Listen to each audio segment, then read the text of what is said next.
नमस्कार, मैं हूं दिबांग और मेरे साथ ख़ास मेहमान जैसा कि बताया आपको मनोज कुमार शर्मा जी आईपीएस ऑफिसर हैं, डीआईजी हैं, सीआईएसएफ के साथ और 12th फेल हैं। बात इससे करें कि इन्होंने कहा कि मैं एवरेस्ट पर चढ़ के फतेह करूंगा, तो एक तरीके से इन्होंने अपने मन में जो भी एवरेस्ट गढ़े हुए थे उनकी फतेह की। तो मैं आपसे ये पूछ रहा हूँ मनोज सीधे कि एवरेस्ट फतेह तो कर लिया, अब आप क्या करना चाहते हैं?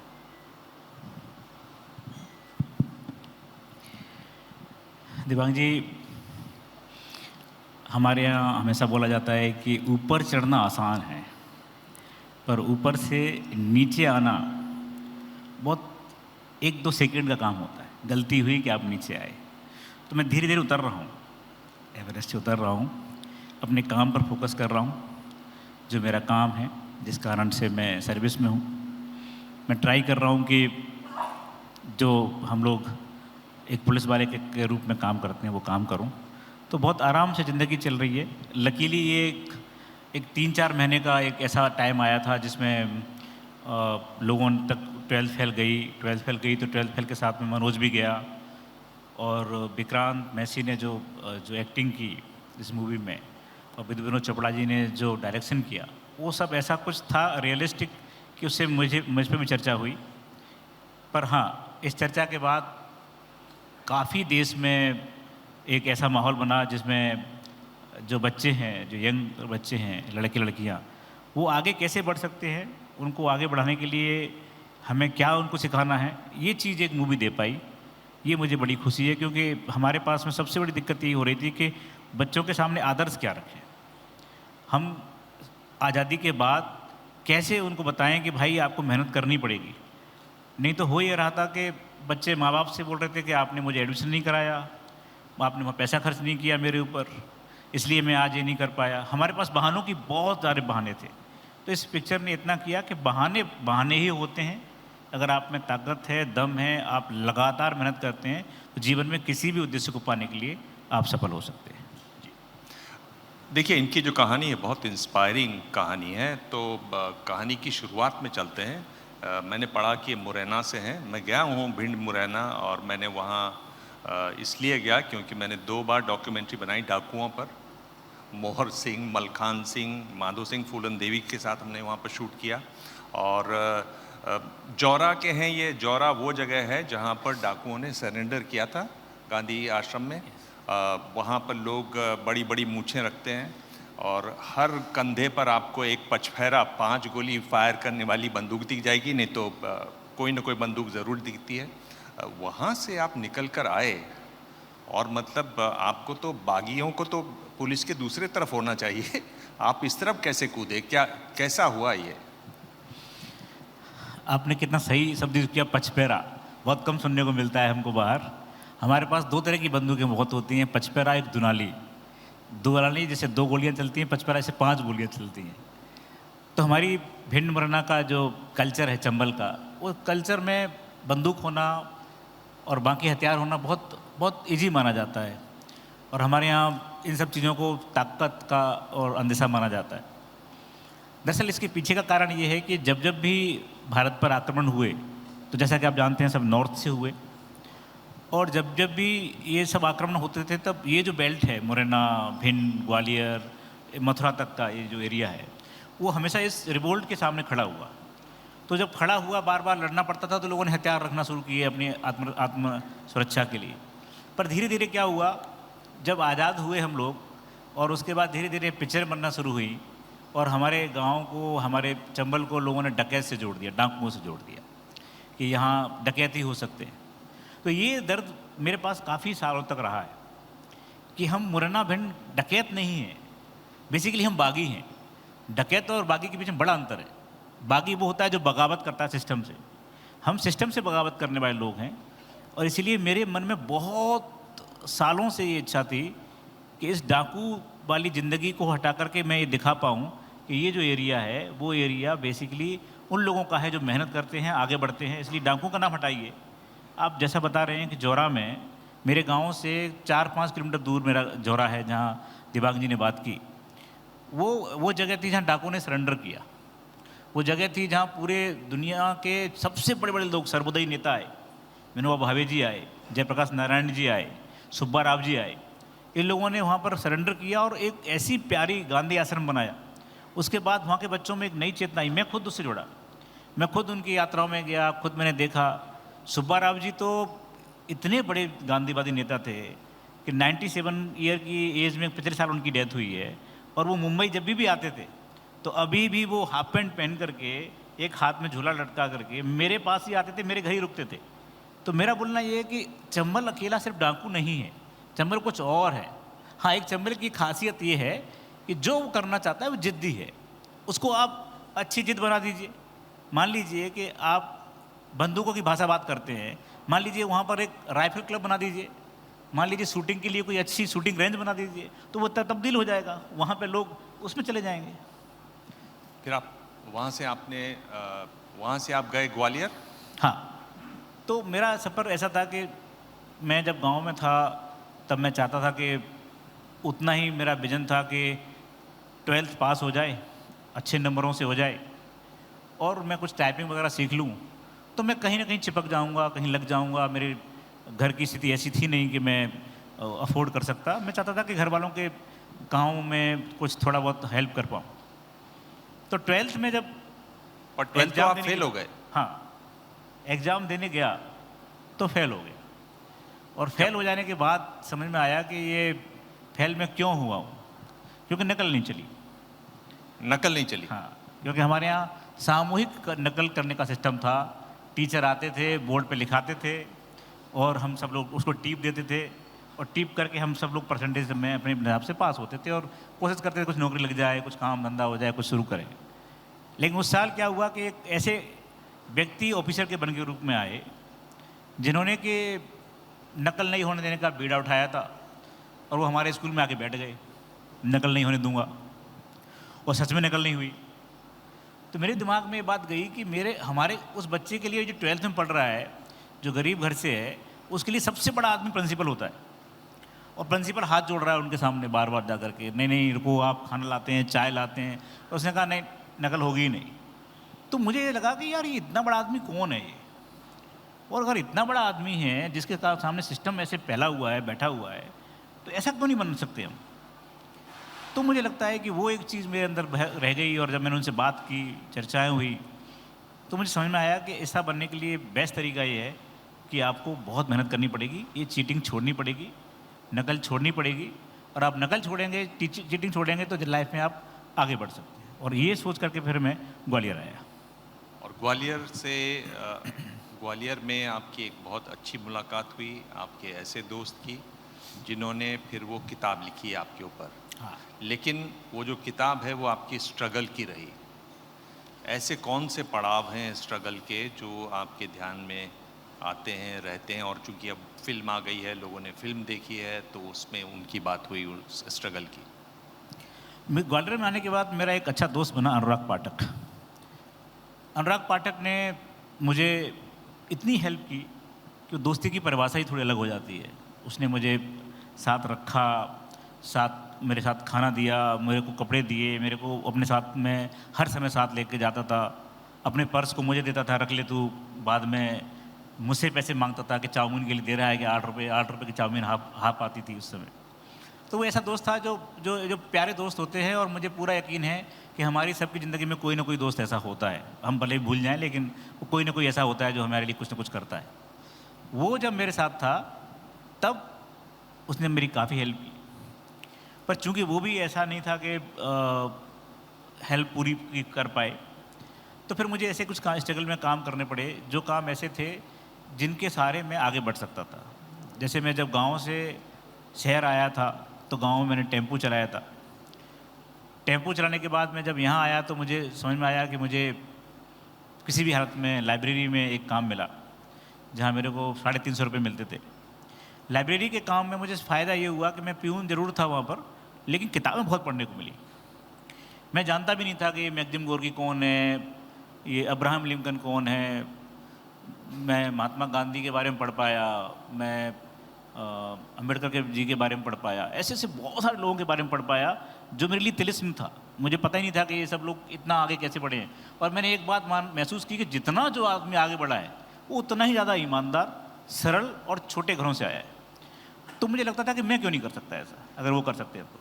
मेरी समस्या ये थी कि मुझे बोलना नहीं आता था, मेरी समस्या ये थी कि मुझे अंग्रेजी नहीं आती थी, मेरी समस्या ये थी कि मैथ नहीं आता था, साइंस नहीं आता था। तो मैंने उस लाइब्रेरी में, मुझे याद है कि मैं जब सब चले जाते थे तो लाइब्रेरी बंद करके घंटों अकेला ही भाषण देता था, भाई और बहनों आज हम इकट्ठा हुए हैं। तो ऐसे करते करते मैं कोशिश करता था कि मैं सीख जाऊं, क्योंकि मेरी बड़ी इच्छा थी कि कॉलेज में जहाँ पढ़ता था वहाँ एक दिन मैं मंच का संचालन करूं। मंच का संचालन करना बहुत टफ काम होता है, बहुत टफ। तो वो मैं सीखने की कोशिश करता था। तो मुझे ऐसा लगता है कि जीवन में हर चीज़ धीरे धीरे धीरे धीरे सीखने से आती है। माँ के पेट से कोई भी व्यक्ति सीख कर नहीं आता। ये बॉर्न इंटेलिजेंसी की जो संकल्पना है उसे मैं नहीं मानता। मैं ऐसा मानता हूँ कि हमको एक्वायर करनी पड़ती है नॉलेज, इंटेलिजेंसी, और जो जब कर जाए जीवन में। कभी भी आप 4-5 साल किसी भी एक क्षेत्र में दे दीजिए, आप एक्सकेल कर, आप आगे बढ़ जाएंगे, क्योंकि वो 4-5 साल आपके जीवन का वो हिस्सा है जब आपने पूरी ताकत से, पूरी मेहनत से दी है। तो ऐसे ही ये स्ट्रगल था।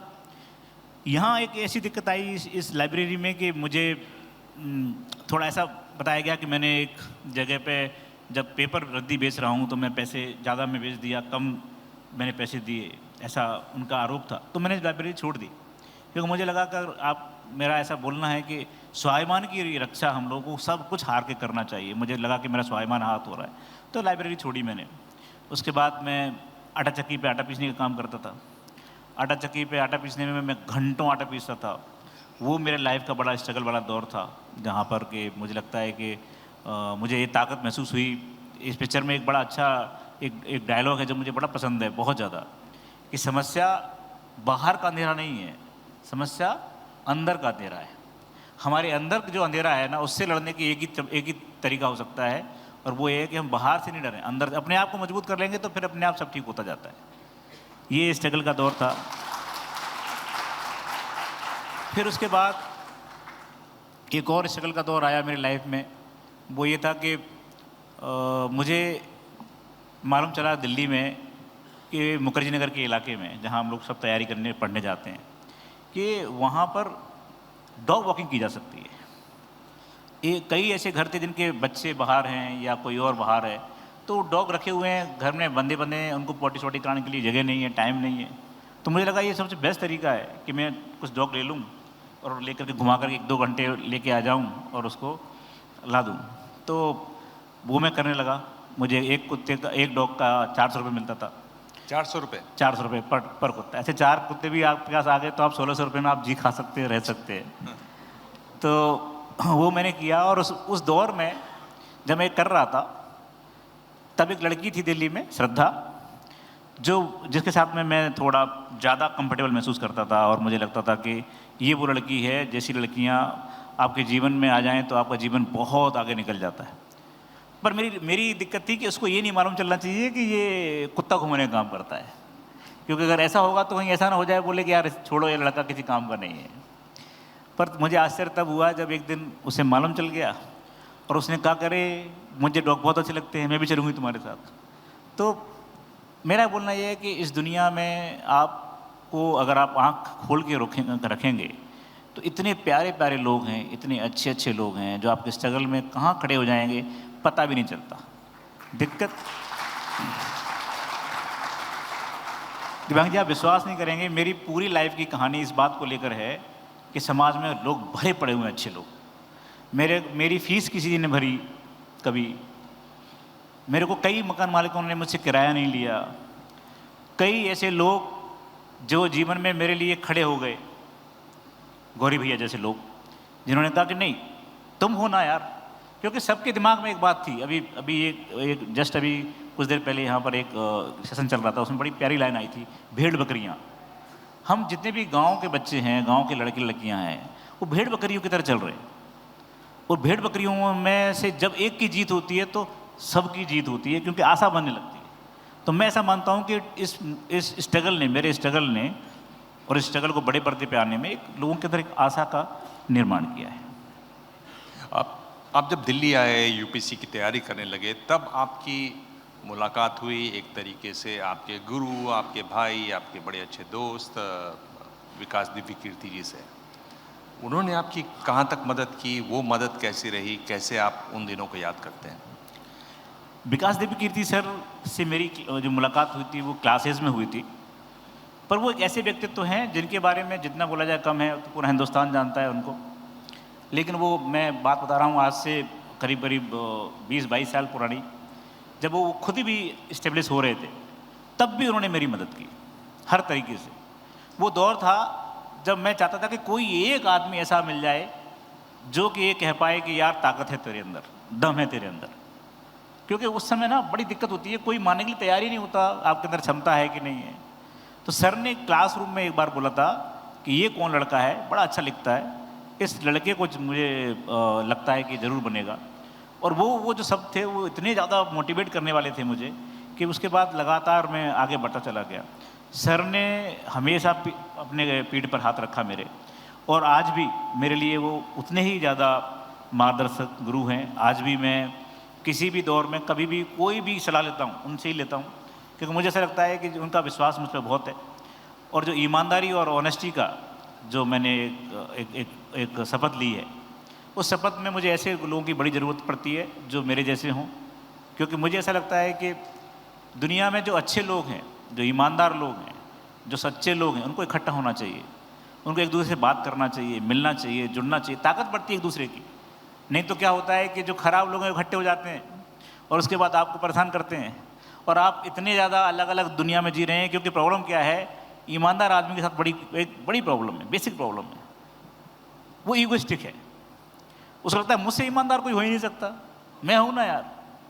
और उस चक्कर में क्या करता है, वो किसी दूसरे आदमी को उतना ज़्यादा महत्व नहीं देता। मुझे लगता है कि ऑनेस्टी विदाउट ईगो अगर किसी के पास है तो ऐसे लोगों को जोड़ना चाहिए। अभी भी मेरी लाइफ में सर, जब भी मुझे कोई अच्छा आदमी मिलता है मैं पकड़ लेता हूँ उसको, मैं जोड़ लेता हूँ, क्योंकि मुझे पता है कि वही अच्छे लोग एक दिन देश बदलेंगे। यही अच्छे लोग हैं जिनके साथ पूरा देश जुड़ सकता है।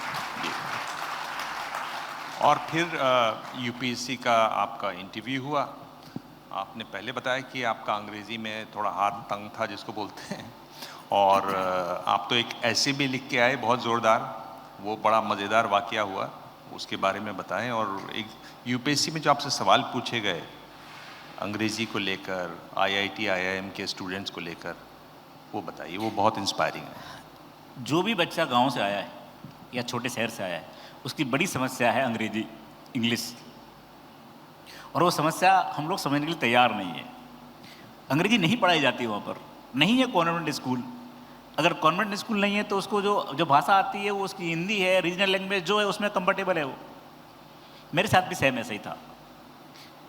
मुझे याद है जब मैं मेंस लिखने गया था, प्री मेरा हो गया था, मेंस लिखने गया और अंग्रेजी से इतना डरा हुआ था, क्योंकि एक पेपर होता है अंग्रेजी का क्वालिफाइंग पेपर, और उस पेपर में मैं रट के गया था, यार काश टेररिज्म आ जाए, टेररिज्म आ जाए, टेररिज्म में तैयारी करके गया था, क्योंकि उसमें रटना पड़ता है दिमाग। अंग्रेजी बोलने वाले जो हिंदी वाले लोग हैं उनकी बड़ी समस्या है। जो लोग हिंदी वाले हैं और अंग्रेजी बोल रहे हैं या रीजनल लैंग्वेज वाले अंग्रेजी बोल रहे हैं, उनको समझेंगे वो, उनको पहले हिंदी में सोचना पड़ता है, फिर उत्तर देने के पहले सेंटेंस बनाने पड़ते हैं, फिर ध्यान रखना पड़ता है कि यार मैं पास्ट में बोल रहा हूँ कि फ्यूचर में बोल रहा हूँ, प्रेजेंट में बोल रहा हूँ। फिर उसको लगता है कि यार मेरे को हेल्प बोला, लेकिन हेल्प बोलना चाहिए था। ये इतनी बड़ी समस्या है, इतना बड़ा द्वैत है इस देश का, और आज़ादी के 75 साल के बाद भी बना हुआ है। और ये इन्फीरियरिटी कॉम्प्लेक्स जो धीरे धीरे जबरदस्ती डाल रहे हैं हम लोग हमारे बच्चों के अंदर, हमारे अंदर 4-5% लोग हैं देश में जो अंग्रेजी बोल रहे हैं, जो अंग्रेजी जानते हैं। लेकिन उन 4-5% लोगों ने तय कर दिया है कि चूंकि वो अंग्रेजी जानते हैं इसलिए वो ऊपर हैं और तुम नीचे हो। आप यकीन मानिए, मैं आपको बता रहा हूँ, देश के हर सिस्टम में, बड़े सिस्टम में सिर्फ इंग्लिश में बात होती है, प्रेजेंटेशन इंग्लिश में, हर चीज़ इंग्लिश में। कोर्ट की बात कर रहा हूँ मैं, कोर्ट में भी आप एक्यूज हैं, आप जज हैं, और मैं खड़ा हुआ हूँ कि मेरा केस चल रहा है। आपस में बात कर रहे हैं, आप लोग क्या बात कर रहे हैं मुझे नहीं पता, मेरे बारे में बात चल रही है। और उसके बाद धीरे से मेरा वकील मुझे बताता है कि सुनो तुमको सजा हो गई 20 साल की। अरे यार मेरी बात, तुमने मेरी बात पूरी रखी कि नहीं साहब के सामने, पता ही नहीं है। तो ये बड़ा मौकरी सिस्टम चल रहा है देश में हमारे, और इस देश के सिस्टम को मुझे लगता है आवाज़ देने की ज़रूरत है कि भैया रीजनल लैंग्वेज हिंदी ये सब हमारी अपनी भाषाएं हैं, इनसे हम क्यों डर रहे हैं, क्यों इनको लाना नहीं चाहते। तो ऐसी पृष्ठभूमि से मैं आया था। मैंने निबंध लिखा आराम से, टेररिज्म इन इंडिया, खुश होकर बाहर आया कि बस इस बार तो निकल ही जाएगा। बाहर आके मालूम चला कि बेसिकली पेपर में तो टूरिज्म इन इंडिया आया हुआ है, टेररिज्म आया ही नहीं है। तो इस तरीके के प्रोसेस में मेरा ये इंग्लिश बहुत कमज़ोर थी, मेरा मैथ भी कमज़ोर था, तो मैं कैसे स्ट्रगल करूँ उसे, कैसे निकालूँ। उसमें ये सवाल हुआ कि भाई आप 12th फेल हैं, यहाँ IIM के लड़के आए हुए हैं, IIT के लड़के आए हैं, आपको क्यों चुना जाए? ये आपसे UPSC में सवाल। यस, ये हर जगह था। एक्चुअली मेरी लाइफ का सबसे बड़ा जो प्रॉब्लम था वो अब सॉर्ट आउट हुआ है जाके, वो था 12th में फेल होना। वो दाग था, 12th में फेल हो गए तुम कुछ नहीं कर सकते, 12th में फेल हुए तुम कुछ नहीं कर सकते, 12th में फेल हुए तुम कुछ नहीं कर सकते। वो लकीली वो पिक्चर बन गई तो कम से कम 12th फेल होने का कुछ फायदा हुआ।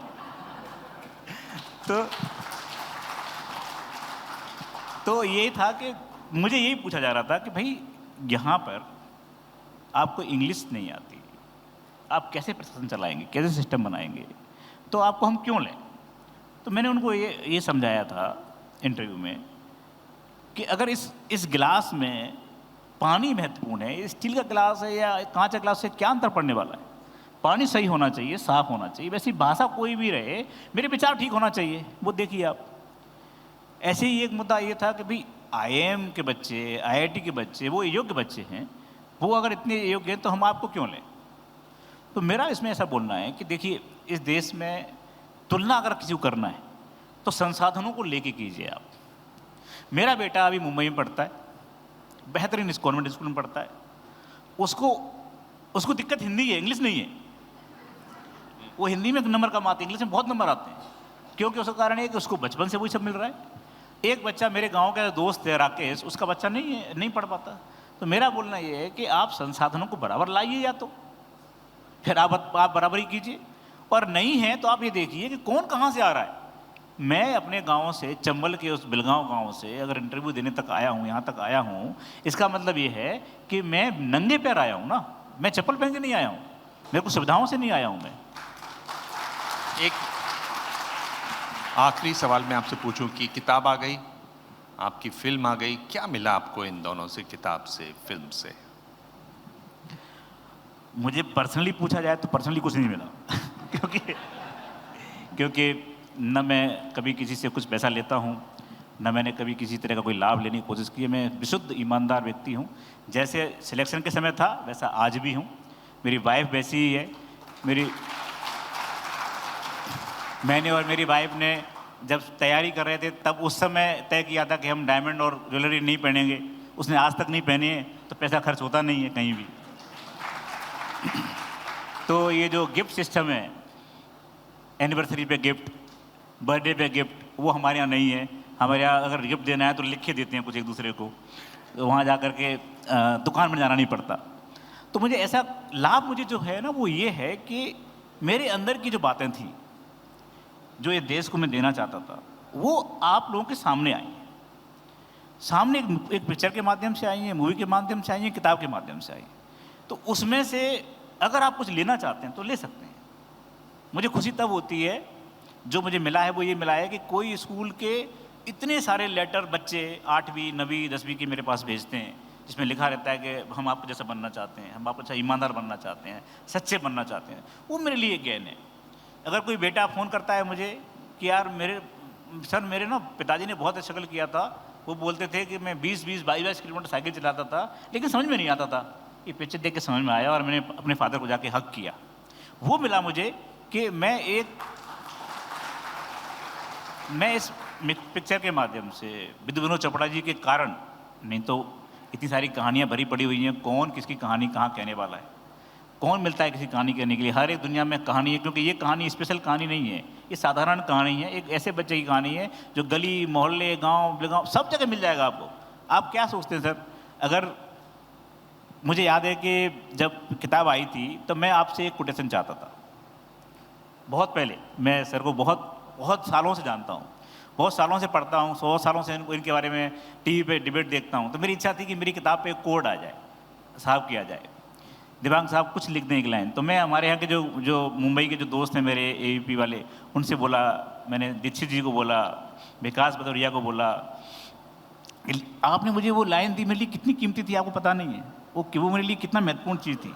ये सब चीज़ें मिल रही हैं मुझे इस पूरे सिस्टम से। और मुझे लगता है कि आगे आने वाले समय में अगर ज़्यादा नहीं, थोड़े लोग भी अगर ये सोचते हैं कि ईमानदारी से मेहनत करना है, भाड़ में जाए बेईमानी, शॉर्टकट भाड़ में जाए, लंबा रास्ता है लेकिन ईमानदारी का रास्ता लेना है, तो मुझे लगता है कि मेरे लिए इससे बड़ा और सुख और कुछ भी नहीं हो सकता सर।